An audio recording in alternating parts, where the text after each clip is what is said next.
c'est une entente entre Apple, Google et Amazon. C'est la première fois que les trois grands s'entendent sur la définition d'un protocole standard des objets connectés de la maison. Le 4 octobre 2022, un petit nouveau a vu le jour dans le paysage des objets connectés pour la maison. Le protocole Matter. Matter, c'est la promesse de faire parler entre eux tous les appareils connectés, quelle que soit leur marque et quelle que soit leur technologie de communication. Un enjeu pour tous les industriels du secteur, parmi eux l'opérateur Orange. Alors Matter, qu'est-ce que c'est ? Réponse de David Giraud, responsable du projet Matter chez Orange. Matter, c'est un nouveau protocole de communication.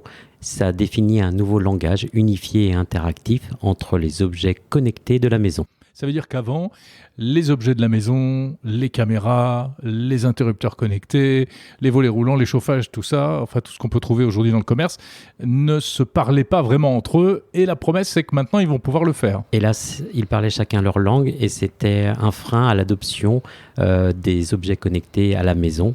Et depuis 2018, l'écosystème a changé. Les AGA, Apple, Google et Amazon, ainsi que les industriels des objets connectés, ont travaillé pour la mise en place d'un standard qui a émergé dont la version 1.0 est parue le 4 octobre de cette année. Et oui, c'est tout frais en réalité, Matter. Alors pour qu'on comprenne bien, c'est une espèce de surcouche.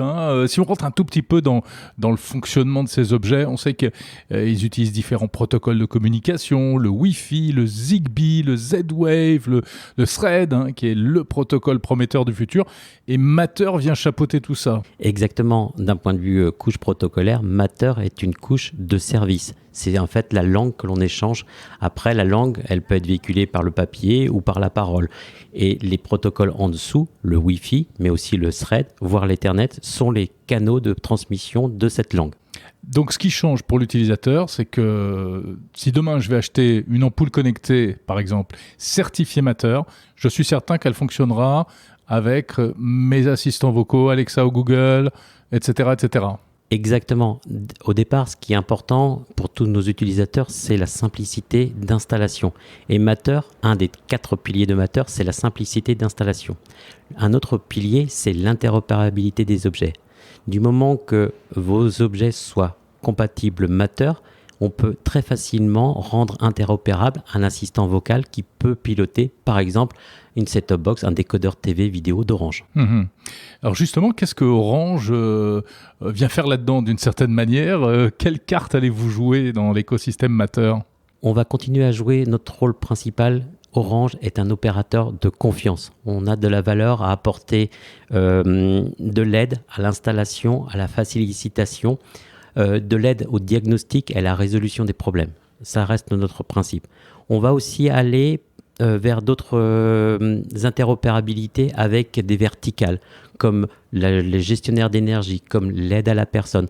On souhaite que nos équipements Matter Orange soient pilotables, soient contrôlables via des applications telles que le gestionnaire d'énergie pour contrôler notre consommation.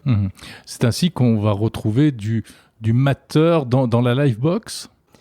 C'est un objectif pour l'année prochaine. Je rappelle, le projet Matter est un projet exploratoire. On est à l'état de l'essai et 2023, on espère que ça sera la transformation. Et pourtant, ça fait déjà très longtemps qu'on en parle de Matter. Pourquoi est-ce que ça a mis autant de temps à voir le jour ? C'est un protocole qui est quand même né depuis 2018. Il faut quand même comprendre que derrière, c'est une entente entre Apple, Google et Amazon. C'est la première fois que les trois grands s'entendent sur la définition d'un protocole standard de langage des objets connectés de la maison. Alors, vous citez les trois qui proposent notamment des assistants vocaux. Les assistants vocaux sont de plus en plus présents à la maison. Est-ce que ça veut dire que Matter ne fonctionne qu'avec des assistants vocaux ? Non, on peut les commander depuis son téléphone, depuis son smartphone, depuis une application. C'est vrai qu'aujourd'hui, la pénétration des assistants vocaux, ça représente une certaine part, mais les commandes peuvent être différentes. Un exemple de cas d'utilisation, c'est par exemple d'avoir une caméra vidéo à l'extérieur. Si cet objet est compatible Matter, que notre décodeur TV est compatible Matter, eh bien je pourrais rediriger le flux vidéo de la caméra pour vérifier qui est la personne à l'extérieur vers ma télé. Oui, et de façon la plus simple. Voilà, sans avoir à installer des logiciels, des drivers, des choses comme ça. Exactement. En fait, on est tous conscients qu'un des freins à l'adoption des services et des objets connectés à la maison était le problème d'installation. On a tous vécu, vous achetez une lampe, une prise, vous installez l'application ad hoc pour pouvoir installer cette lampe ou cette prise. Quelques jours plus tard, la lampe, la prise ne fonctionne plus. Vous avez désinstallé l'application et il faut tout recommencer. Ouais. Et là, c'est la crise de nerfs. Voilà. Et en plus, ça évitera d'avoir à utiliser des tas d'applications différentes. Une pour le chauffage, une pour la lumière, etc. C'est une façon de faire des économies d'énergie. En tant qu'opérateur responsable de la RSE, de moins mettre d'applications sur nos smartphones, c'est une façon d'économiser de l'énergie. Mais est-ce qu'il n'y a pas également un risque que Apple, Google, Amazon, dont vous venez de parler, prennent le pouvoir sur tous ces systèmes connectés pour la maison ? La maison est grande, on cherche notre position, elle sera sûrement in the middle, être à la hauteur ou opposé concurrent de Apple, Google, Amazon, c'est pas évident. Donc oui, il y a une place pour l'opérateur de confiance Orange, à nous de la trouver, à la définir et à la construire. Alors pour finir, un conseil aux consommateurs. Aujourd'hui, si on achète des objets connectés pour la maison, surtout choisir du Matter et que du Matter. C'est la bonne recommandation. Aujourd'hui, vous allez dans n'importe quel magasin. Évidemment, c'est un podcast audio, c'est pas évident de vous expliquer le logo Matter. Dites-vous que c'est une forme avec 3 arcs de cercle. Oui, on va apprendre à le reconnaître. Exactement. Donc, prenez des objets qui sont certifiés Matter et évidemment, pour votre consommation d'électricité, ces objets connectés, s'ils fonctionnent sur la radio basse consommation Thread, c'est encore mieux.